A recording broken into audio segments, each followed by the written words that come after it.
पूर्व चलने के बाटों ही बाट की पहचान कर ले, पुस्तकों में है नहीं छापी गई इसकी कहानी, हाल इसका ज्ञात होता है न और की जुबानी। पूर्व चलने के बाटों ही बाट की पहचान कर ले। So, hello guys, welcome to the divine world of education. I am your mentor Kartikeya Shukla. जैसे कि मैंने तुम्हें आज का ज्ञान दिया कि पूर्व चलने की बाटों ही बाट की पहचान कर ले। बाट मतलब होता है वे। आप जिस रास्ते में चल रहे हैं, बाटों ही यानी यू यानी पैसेंजर, जो भी आप पैसेंजर हो, ट्रैवलर हो, जो भी हो। तो आप जिस रास्ते पे चल रहे हैं, सबसे पहले उस रास्ते को पूरी तरह से जानिए। आप नीट की तैयारी अगर कर रहे हैं तो नीट की तैयारी में सबसे पहले you have to know what is NEET. आप नीट करने के बाद क्या करने वाले हैं, नीट का सिलेबस क्या है, उससे जुड़ी सारी चीजें आपको बिल्कुल कंप्लीट नॉलेज होनी चाहिए, ठीक है। और best way to gain a knowledge is, या तो आपके भाई, आपके बहन, आपके रिलेशन में किसी ने, आपके दोस्त ने जब कभी भी नीट का एग्जाम दिया है तो वो आपको बहुत बेहतर ढंग से बता पाएगा कि नीट में क्या क्या चीजें होती हैं, क्या क्या चीजें नहीं होती है। इसलिए कहा गया है कि पूर्व चलने के बाटों की बाट की पहचान कर लिए। किसी किताब में नहीं लिखा हुआ है, पुस्तकों में है नहीं छापी गई इसकी कहानी, ठीक है। सो ये चीजें ध्यान रखिए। आप जो भी चीज के ऊपर फोकस कर रहे हैं, मैं केवल नीट की नहीं, अगर मैथ वाले बच्चे वैसे तो मेरा ये वीडियो देखेंगे नहीं, लेकिन अगर देखते हैं, ठीक, तो आप जेईई की तैयारी अगर कर रहे हो तो आपको उसके बारे में कंप्लीट नॉलेज होना मस्ट है, ठीक। ये केवल नीट और जेईई के लिए नहीं है, आप किसी भी फील्ड में जा रहे हो उसकी पहले कंप्लीट नॉलेज लेकर के ही आगे बढ़ो। सो आज का ज्ञान इतना ही। जैसा कि तुम देख रहे हो, हमारा जो चैप्टर चल रहा है sexual reproduction in flowering plants, और आज हम टॉपिक कवर कर रहे हैं वो है हमारा डबल फर्टिलाइजेशन। नॉर्मली तुमको पता होगा कि फर्टिलाइजेशन क्या होता है। What do you know about fertilisation? Fertilisation का मतलब आसानी से जानते हो, फ्यूजन ऑफ गैमीट्स, ठीक है, फ्यूजन ऑफ गैमीट्स। ये गैमीट्स कौन कौन से होंगे? ये एक तो मेल होगा और क्या होगा, फीमेल होगा, ठीक है। या तो मेल होगा या तो फीमेल होगा। लेकिन हमने ये भी बात की थी कि सेक्सुअल रिप्रोडक्शन में फर्टिलाइजेशन होना कंपलसरी है, यानी ये दो गैमीट फ्यूज करके क्या बनाएंगे, जाइगोट बनाएंगे। क्या बात है, बहुत बढ़िया। और फिर यही जाइगोट आगे बनता है तुम्हारे एम्ब्रियो में, और यही एम्ब्रियो तुम्हारा फिर बनेगा फीटस, फिर यही फीटस बन जाएगा तुम्हारा बेबी, ठीक है। बट ये जो बात की मैंने, ये लिया हमने ह्यूमन से। प्लांट्स में भी सेम कंडीशन होगा, बस फीटस और बेबी नहीं बनता है, एम्ब्रियो तक ही रहता है। एम्ब्रियो के बाद ये सीधे तुम्हारे सीड और फ्रूट का फॉर्मेशन हो जाता है। आई बात समझ में? तो ये होता है हमारा फर्टिलाइजेशन। अब देखो, अब जब बात की हमने डबल फर्टिलाइजेशन की, ऐसा तो होगा नहीं कि फर्टिलाइजेशन दो बार होगा। हाँ, फर्टिलाइजेशन दो बार होगा क्या, मेल और फीमेल गैमीट का? नहीं, फ्यूजन दो बार हो रहा है, ठीक है, फ्यूजन दो बार हो रहा है, लेकिन कैसे हो रहा है इसको समझते हैं। अगर तुम्हें ध्यान हो तो प्रीवियस क्लास में हमने कंप्लीट कर लिया था प्री फर्टिलाइजेशन इवेंट, और हमने उसमें पढ़ा था पॉलन पिस्टल इंटरेक्शन, पीपीआई। तो उसका लास्ट प्रोसीजर मैंने तुमको बताया था कि पॉलन ट्यूब का फॉर्मेशन हो जाएगा, ठीक है। और जो तुम्हारे साइनर्जिड्स हैं, साइनर्जिड्स में जितने भी तुम्हारे पीलिफोरम एपरेटस होते हैं वो फ्यूज होते हैं। पीलिफोरम एपरेटस फ्यूज करके क्या करेंगे, पॉलन ट्यूब अंदर एंट्री मार लेगा। पॉलन ट्यूब क्या करेगा, अंदर एंट्री मार लेगा। अब ध्यान करना इस बात का, जब हमने तुमको मेगा स्पोरोजेनेसिस और मेगा गैमेटोजेनेसिस बताई थी तो तुमसे कहा था कि जो जनरेटिव सेल होता है, जनरेटिव सेल जो होगा वो क्या करेगा, दो फीमेल गैमीट्स बनाएगा। क्या कुछ गलत कर दिया? यस, गलत ये कर दिया हमने, माइक्रो कर दिया, ठीक है। मेगा की जगह माइक्रो होगा, ठीक है, माइक्रो का ध्यान रखना, ठीक। माइक्रो गैमेटोजेनेसिस जब पढ़ाई थी तो तुमको बताया था दो टाइप के सेल बनते हैं, एक वेजिटेटिव सेल। वेजिटेटिव सेल का फंक्शन क्या था कि पॉलन ट्यूब का फॉर्मेशन करना, और पॉलन ट्यूब का फॉर्मेशन कहां तक होगा, पॉलन पिस्टल इंटरेक्शन तक होगा, ठीक है। अब देखो, जब ये बात की हमने जनरेटिव सेल की, अच्छा, जनरेटिव सेल पहले तुमको क्या बताया था कि 60% ऑफ एंजियोस्पर्म में जनरेटिव सेल वाली ही स्टेज में पॉलन ग्रेन्स शेड हो जाते हैं। लेकिन कल फिर हमने तुमको ये बताया था कि जब पॉलन पिस्टल इंटरेक्शन होता है तब उस टाइम पे ये 60% जो एंजियोस्पर्म होते हैं वो आगे अपना मेल गैमेटोफाइट बना लेते हैं, ठीक है। और 40% में तुमको क्या बताया था कि 40% जो होते हैं वो जनरेटिव सेल की स्टेज में शेड नहीं होते हैं, वो दो गैमीट बनाने के बाद ही शेड होंगे। ठीक है, वो दो गैमीट्स बनाने के बाद ही शेड होंगे, जिसको हम कहते हैं कंप्लीट फुल मैच्योर पॉलन पे। अब देखो, अब क्या हुआ, पॉलन क्रिस्टल इंटरेक्शन के टाइम चाहे वो 60% ऑफ एंजियोस्पर्म हो, उसमें भी दो गैमीट हो गए, और 40% वाले में भी दो गैमीट हो चुके हैं। ठीक है, तो यानी कि अब सिंपल और सिंपल हमें फ्यूजन करना है। ठीक है, फर्टिलाइजेशन की स्टेप होनी है। तो डबल फर्टिलाइजेशन में सबसे पहले तो ये देखो, तो आते हैं term, that is number 1 is your syngamy. क्या लिखा हमने? सिंगैमी लिखा। क्या होता है सिंगैमी? ठीक, इधर ध्यान देना।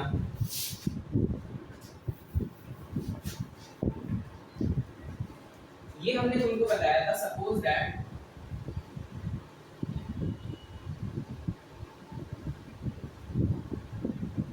ये हम तुम्हारा, ठीक है, ये तुम्हारा कैल्शियम। अब क्या हुआ, पॉलन क्रिस्टल इंटरेक्शन में तुम्हारा ये पॉलन ग्रेन यहाँ पर लैंड किया, फिर इसने क्या किया, पॉलन ट्यूब का फॉर्मेशन किया, जो तो पहले अंदर एम्ब्रियो बना देगा। ठीक है, यहाँ पे तुम्हारे 3 एंटीकोडल सेल, याद है कि भूल गए? या तुम्हारे दो सेंट्रल न्यूक्लियाई, ये तुम्हारे साइनर्जिड्स, और ये तुम्हारा एक एग सेल। ठीक, एग सेल है, एग सेल है, यही हमारा आगे फर्टिलाइजेशन होना है, इसको ध्यान रखना। अब देखो, और ये जो तुम्हारे हैं, ये क्या है तुम्हारा पूरा सेंट्रल सेल। सेंट्रल सेल में कितने न्यूक्लियस हैं? दो। ये दो पोलर न्यूक्लियाई थे, याद आया कि नहीं? अब देखो, पॉलन ट्यूब का फॉर्मेशन हुआ, पॉलन ट्यूब्स में देखो साइनर्जिड्स यहां से फ्यूज हुए, ठीक है, और पॉलन ट्यूब हमारी कंटिन्यू करके यहां अंदर पहुंच गई। ठीक है, अब यहाँ पे दो गैमीट्स चल के आ रहे हैं, ट्रैवल करके आ रहे हैं, दो गैमीट्स यहाँ पहुंचे। इसमें से एक गैमीट जो होगा वो एग सेल को फ्यूज कर देगा, यानी कि one gamete fuses the egg cell. एक गैमीट ने क्या किया, एक गैमीट ने क्या किया, एग सेल को फ्यूज कर दिया। ठीक है, तो ये हो गई हमारी सिंग गैमीट। ठीक है, एक गैमीट ने क्या करना है, एक गैमीट ने एक एग सेल को फ्यूज कर दिया, बात खत्म। ठीक, यानी ये कैसा है, एन। तो इसमें कंडीशन क्या आएगी, एन हमारा एग सेल था और एन हमारा मेल गैमेटोफाइट था, तो यानी ये कंडीशन क्या बन गई, 2n बन गई। ये कंडीशन कैसी बन गई, 2n बन गई। और यही एग सेल जो होगा, एक मेल गैमेटोफाइट और ये एग सेल फ्यूज हो जाएंगे जब आपस में, तो ये क्या बना लेंगे, जाइगोट बना लेंगे। क्या बना लेंगे, जाइगोट। और ये जाइगोट कैसा होगा, डिप्लॉइड होगा। ये जाइगोट कैसा होगा, डिप्लॉइड होगा। केवल इतनी बेसिक मैथ्स देखो, 1n + 1n = 2n। ठीक है, तो ये क्या हो गया, जाइगोट कैसा होगा तुम्हारा, डिप्लॉइड हो गया, यानी कि 2n हो गया। अब देखो, और यही जाइगोट आगे चल के क्या बना लेगा, एम्ब्रियो। आई बात समझ में? और ये तुम्हारा एम्ब्रियो सैक था, तो एम्ब्रियो यहाँ पे पलता रहेगा।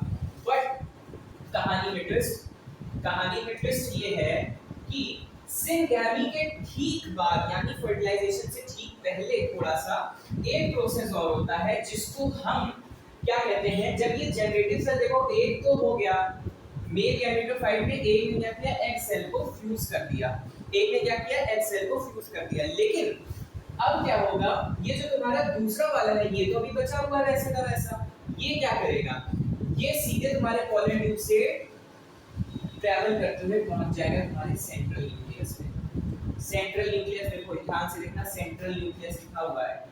ठीक है, सेंट्रल सेल पे पहुंचा। सेंट्रल सेल पे कितने न्यूक्लियस हैं, दो, टू न्यूक्लियाई। ठीक है, यानी कि अब जो प्रोसेस होती है उसका नाम अभी थोड़ा बाद में बताएंगे, पहले इधर से देखो, एक ये न्यूक्लियस था, एक ये न्यूक्लियस था, एक बीच में ये पूरा सेंट्रल सेल है। ध्यान से देखना, देखो कितना हुआ, n + n। ठीक है, ये दो n कैसे हैं, सेंट्रल सेल के, यानी ये कैसी कंडीशन है, मल्टी न्यूक्लिएट कंडीशन है। यूनी न्यूक्लिएट में एक सेल होता है, मल्टी न्यूक्लिएट में एक से ज्यादा सेल होते हैं। अब देखो, यानी सेंट्रल सेल कैसा है, मल्टी न्यूक्लिएटेड है, यानी दो सेल प्रेजेंट है। अब देखो, ये हो गया।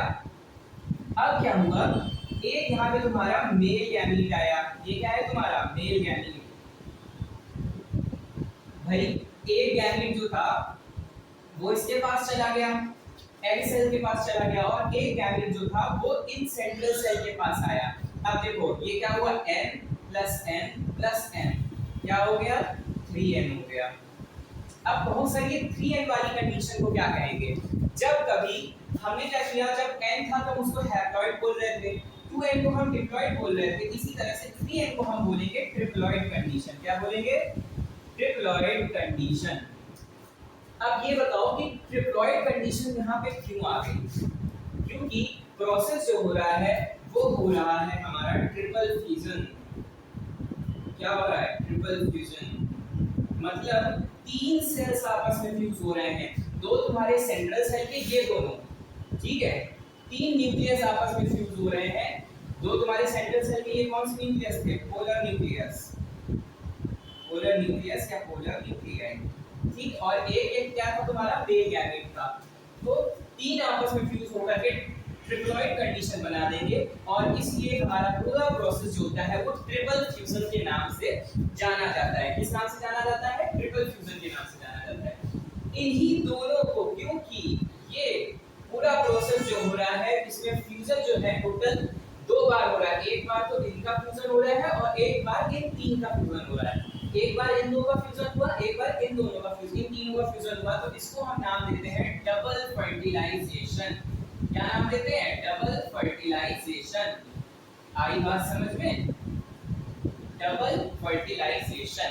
सो बेसिकली क्या हो रहा है, डबल फर्टिलाइजेशन मतलब दो बार फ्यूजन हो रहा है गैमीट्स का। सबसे पहले जो फर्स्ट मेल गैमीट होगा वो क्या, एग सेल को फ्यूज करेगा जाकर के, और ये क्या बना लेगा, एम्ब्रियो बना लेगा, जाइगोट से एम्ब्रियो बन जाएगा। फिर इधर ये जो होगा, एक मेल ये जो गैमीट है वो क्या करेगा, सेंट्रल सेल के दो पोलर न्यूक्लियाई है उनसे फ्यूज करेगा और जाकर के ट्रिप्लॉइड कंडीशन बना लेगा।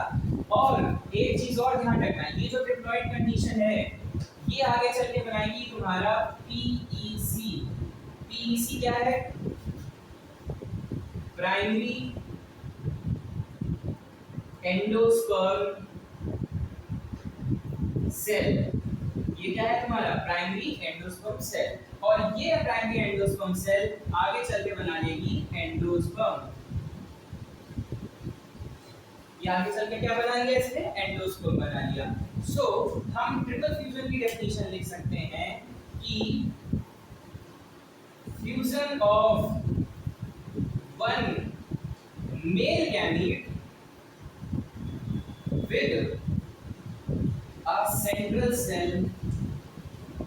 a central cell having कितने न्यूक्लियस थे, two polar nuclei and form endosperm, is known as triple fusion। और यही जब हमने सिंगल गैमीट के लिए पढ़ा तो हमने क्या लिखा कि फ्यूजन ऑफ वन गैमीट,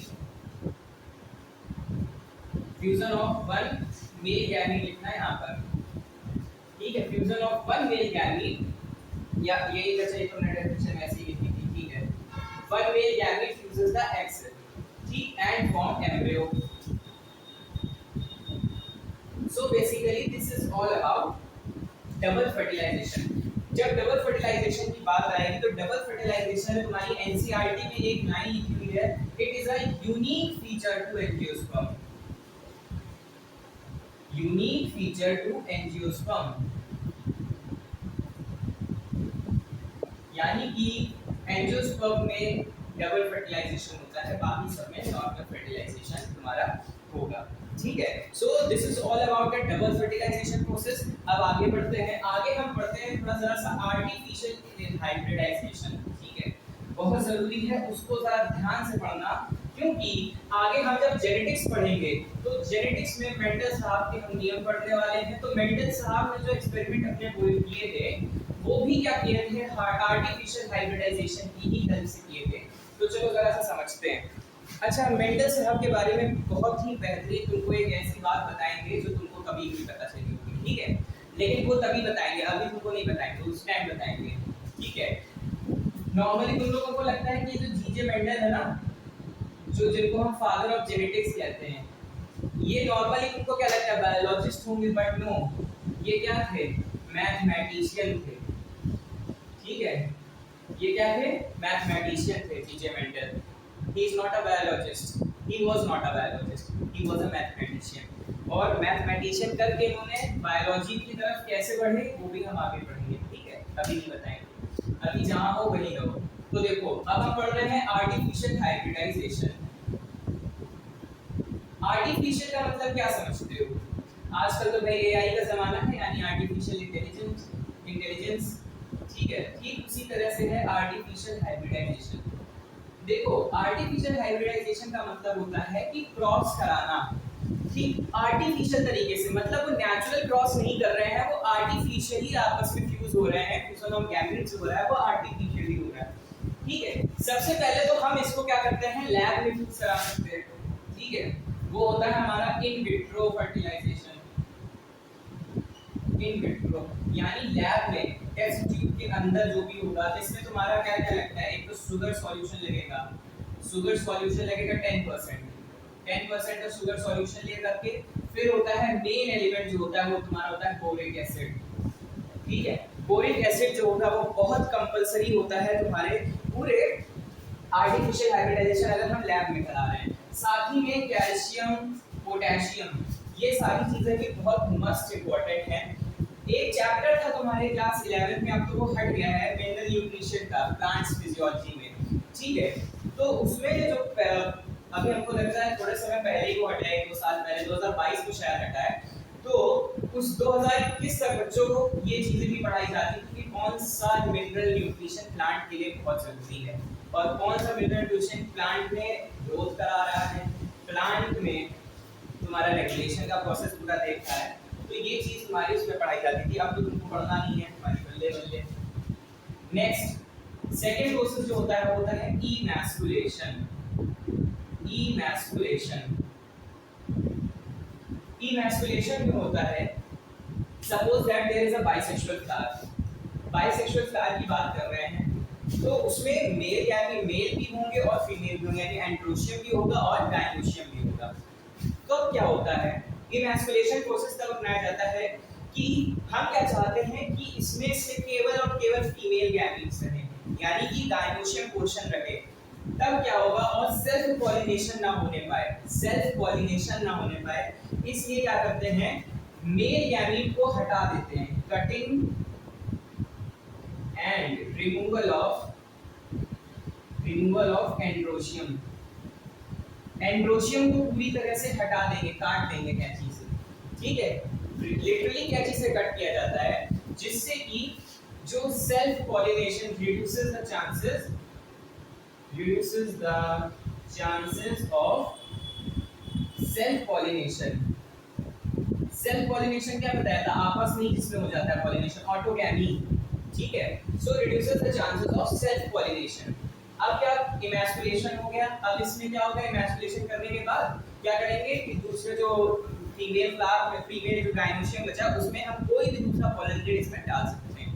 सो एक प्रोसेस तो ये हो गया, फिर थर्ड होता है बैगिंग। इतना करने के बाद बैगिंग क्या करेंगे, बैगिंग में होगा जो फ्लावर होगा, flower covered with a polybag, वो पॉलीथिन से या किसी भी ऐसी चीज से कवर कर देंगे जिससे जो है पॉलिनेशन के चांसेस बढ़ जाएं और जो पॉलन ग्रेन हमने डाला हुआ है वो अच्छे से फ्यूज हो जाए, ठीक है। So basically these are the three process for artificial hybridisation. ये भी आपको पढ़ने हैं। इमैस्कुलेशन बहुत इंपॉर्टेंट है और बैगिंग बहुत इंपॉर्टेंट है। जनरली इमैस्कुलेशन के बाद ही बैगिंग का प्रोसेस अपनाया जाता है। इमैस्कुलेशन में हमने मेल गायनोशियम को एंड्रोशियम को कट कर दिया, उसके बाद फिर जो हमारा फ्लावर बचा उसके ऊपर हमने एक बैग लगा दिया पॉलन ग्रेन ट्रांसफर करने के बाद, ठीक है। So this is all about your artificial hybridisation. अब हम अपने चैप्टर की एंड की तरफ बढ़ रहे हैं, लेकिन उससे पहले एक चीज और पढ़नी है हम लोगों को, that is post fertilisation events.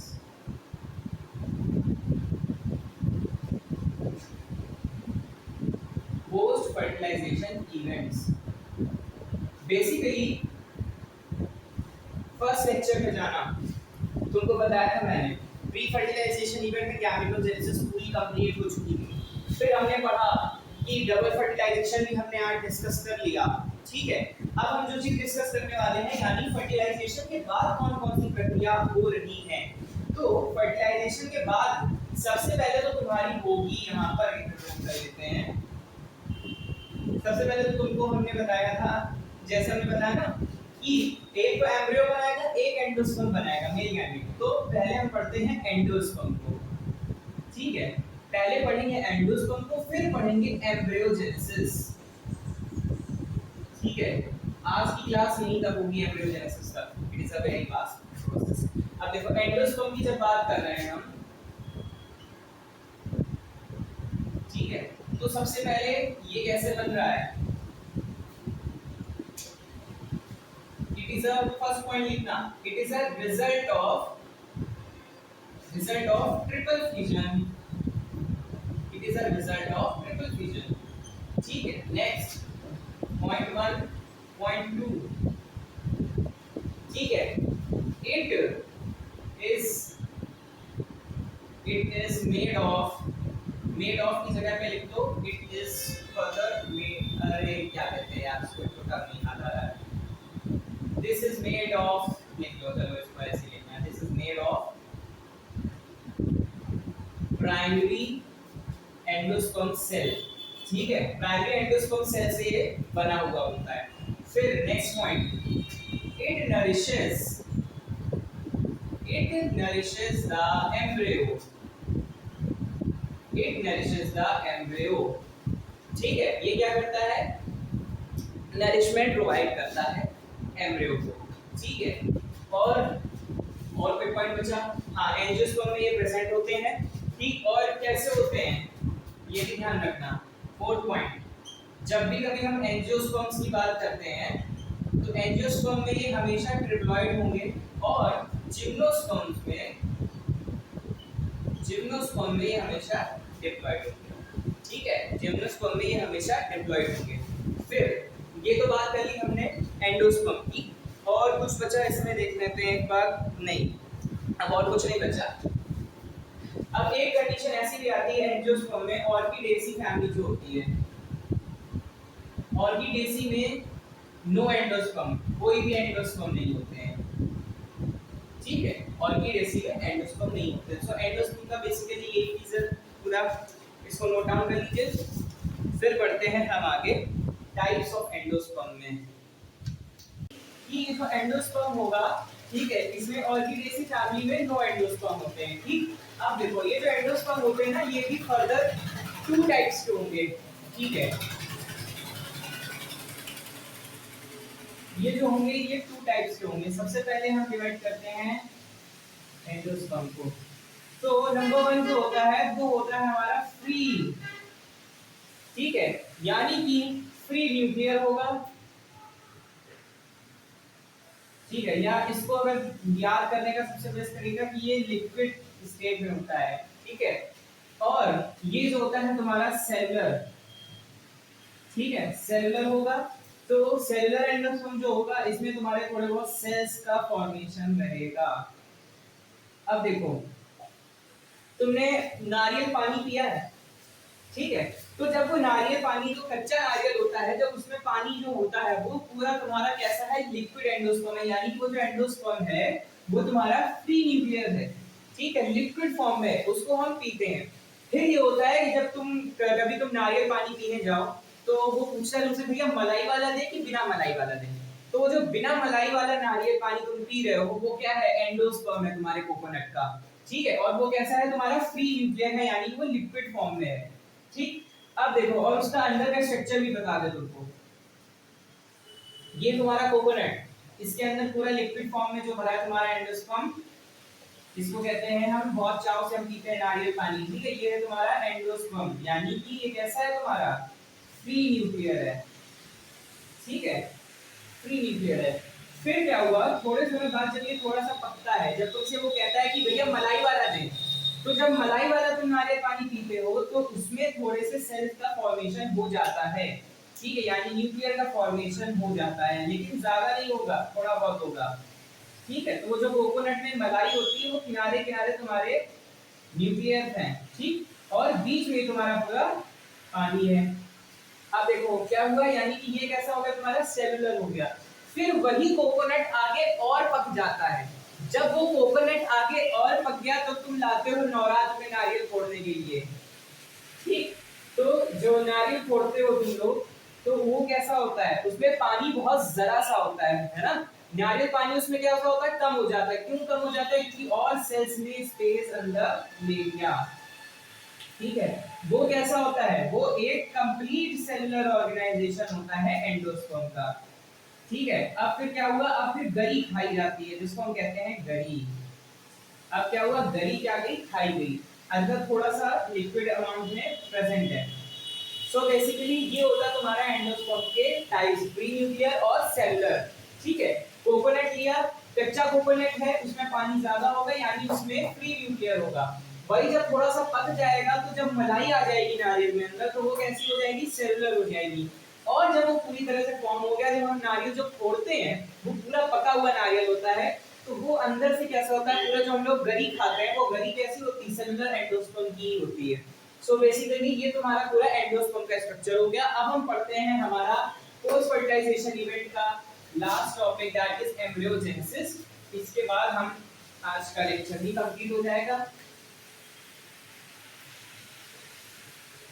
अब देखो एम्ब्रियोजेनेसिस में क्या होना है, पूरा प्रोसेस देखते हैं, और बहुत ध्यान से, कहीं कंफ्यूजन आए तो वीडियो बैक करके देख लेना।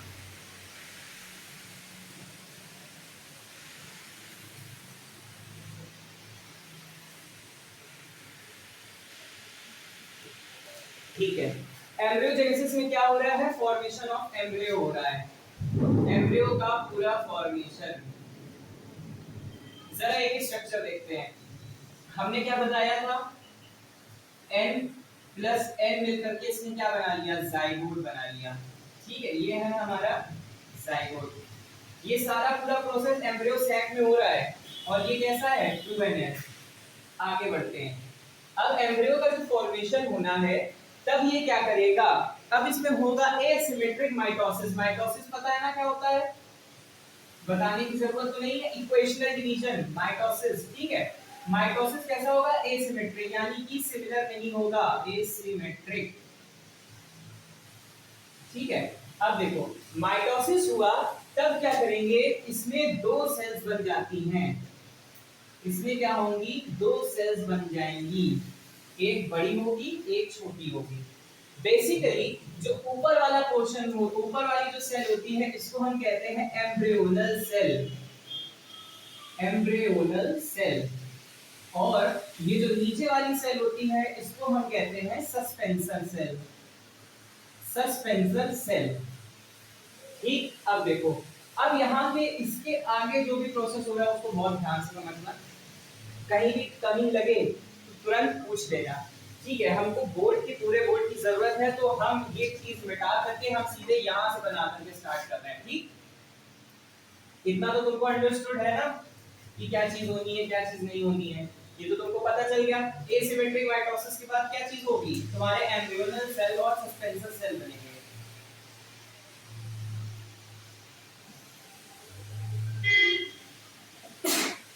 एम्ब्रियोनल सेल और ये क्या है तुम्हारा, सस्पेंसर सेल। अब देखो जब ये आगे बढ़ेगा, तब एम्ब्रियो अपने आप को और अंदर डिवाइड करेगा। अब जो भी चीजें हो रही है वो तुम्हारे एम्ब्रियोनल सेल में हो रही है, माइटोसिस, माइटोसिस ही होगी अंदर, और क्या बनाएंगी, ये डिवीजन करके अंदर 8 सेल स्ट्रक्चर बनेगा, ठीक है। ये 1 2 3 4 5 6 7 8 सेल स्ट्रक्चर बना। और ये जो तुम्हारा सस्पेंसर सेल होगा ना, ये तुम्हारे 2 3 4 5 6 7 8 9 10, ये तुम्हारे एज अ टेल वर्क करेगा, ठीक है। और ये कैसे होंगे, इनको हम कहते हैं 6 to 10, यानी या तो 6 होंगे या तो 10 होंगे, सस्पेंशन या सस्पेंसर, ठीक है। सस्पेंसर ये आगे डीजनरेट हो जाएंगे, ये आगे क्या करेंगे, डीजनरेट हो जाएंगे। अब देखो ये जो 8 सेल स्ट्रक्चर है ये आगे और अपने आप को थोड़ा सा रीअरेंज करेगा और ये रीअरेंज करके इसमें और माइटोसिस होगी और अंदर जा करके ये ग्लोब्यूल बनाने, ग्लोब्यूल यानी कि इसमें मल्टी सेल्स पहुंच जाएंगे, मल्टी न्यूक्लियस पहुंच जाएंगे। ठीक है, ये कैसा हो गया तुम्हारा ग्लोब्यूलर हो गया। ठीक है, ये कैसा हो गया तुम्हारा ग्लोब्यूलर और नीचे तुम्हारा सस्पेंसर जो होगा वो थोड़ा सा छोटा होना शुरू हो जाएगा। ठीक, सस्पेंसर जो होगा वो तुम्हारा छोटा होना शुरू हो जाएगा। अब देखो यानी कि जो ऐसा स्ट्रक्चर बन गया इसको हम क्या नाम दे रहे हैं, ग्लोब्यूलर। ठीक है, अब इसका फिर से रीअरेंजमेंट होगा, इसमें क्या होगा, रीअरेंजमेंट। ठीक है, अब इसने क्या किया, रीअरेंजमेंट करके अब ये कैसा स्ट्रक्चर बन जाएगा, हार्ट शेप स्ट्रक्चर बन जाएगा। ये कैसा स्ट्रक्चर बन जाएगा, हार्ट शेप स्ट्रक्चर बन जाएगा। ग्लोबुलर से कैसा बना, हार्ट शेप, और इसका नाम भी इसीलिए हम बोलते हैं हार्ट शेप। ठीक है, तुमने कभी वो वाले गुब्बारे देखे हैं, हार्ट वाले बलून्स, तो हार्ट ऊपर हार्ट वाला बलून होता है और नीचे उसको पकड़ने के लिए स्टिक होती है। सो ये हमारा क्या हो गया, हार्ट शेप हो गया।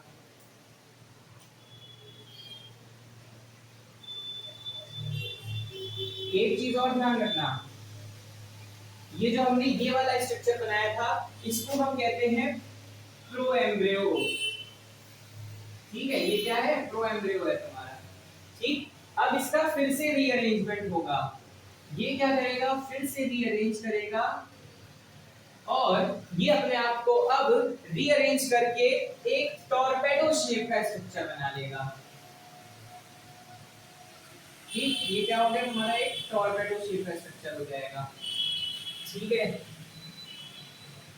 अब देखना ये अपने आप ही इन्वर्टेड होना शुरू हो गया। ठीक है, ये हो गया तुम्हारा टॉर्पेडो शेप, और ये देखो ये छोटे होते चले गए, सस्पेंसर छोटे हो जाएंगे, ये हो गया तुम्हारा torpedo shape.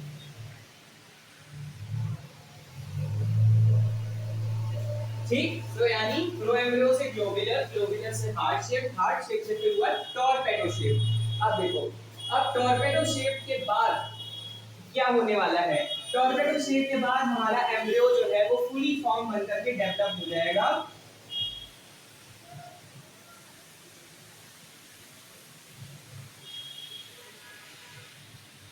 This is a dicot embryo, this is a dicot embryo.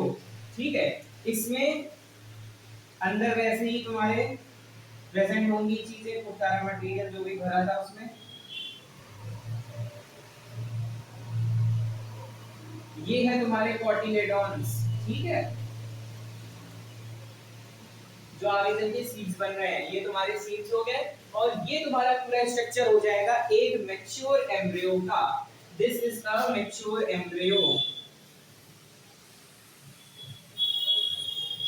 Mature embryo. चलो आओ जरा एक स्ट्रक्चर हम इसका अच्छे से वेल डेवलप्ड स्ट्रक्चर बनाते हैं। ठीक, यहीं पे बना रहे हैं, इतना ध्यान रखना। ठीक है, देखो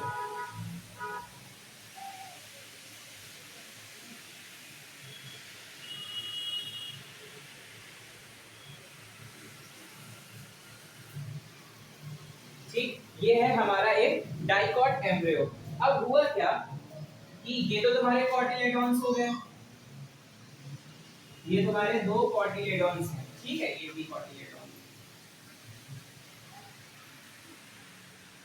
अब देखो ये जो नीचे वाला पोर्शन तुम देख रहे हो इस तरफ, ठीक है, यहाँ पे जो नीचे वाला पोर्शन है इसको कहते हैं रेडिकल। क्या कहते हैं, रेडिकल।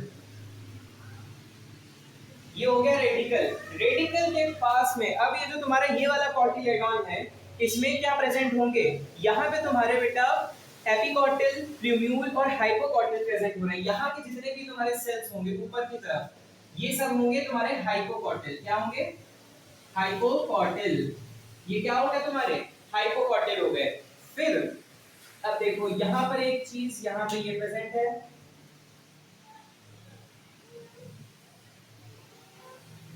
ठीक। तो हाइपोकॉटल के बाद इतना ये जो पोर्शन है यहाँ पे, ये है तुम्हारा प्लूम्यूल, और ये तुम्हारे हैं एपिकॉटल। So basically, this is the whole structure of a dicot stem. This is a mature embryo dicot stem. ठीक है, ये तुम्हारा dicot embryo है।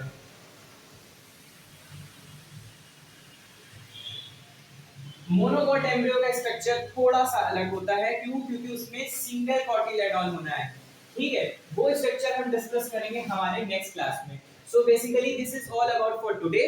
आई होप तुमको ये पूरी एम्ब्रियोजेनेसिस समझ में आ गई होगी। अब हमारा एम्ब्रियोजेनेसिस वाला पोर्शन भी कंप्लीट हो गया है। सो इन नेक्स्ट क्लास हम पढ़ेंगे सीड का स्ट्रक्चर।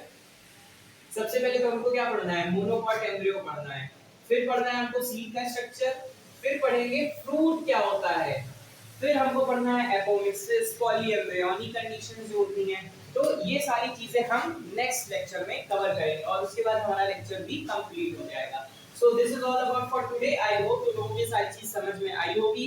नोट्स तुम खुद से बनाओगे, और जो भी तुमको डाउट है तो वीडियो को रिवाइंड करके देखो, कमेंट सेक्शन पे संपर्क करो या टेलीग्राम पे संपर्क करो, तो जहां मर्जी है वहां से आकर के पूछ सकते हो। This is all up to you. सो देखते रहो, हंसते रहो, मुस्कुराते रहो। I am your true mentor Kartik Shukla for biology. Like, share and subscribe the divine word of education. Thank you.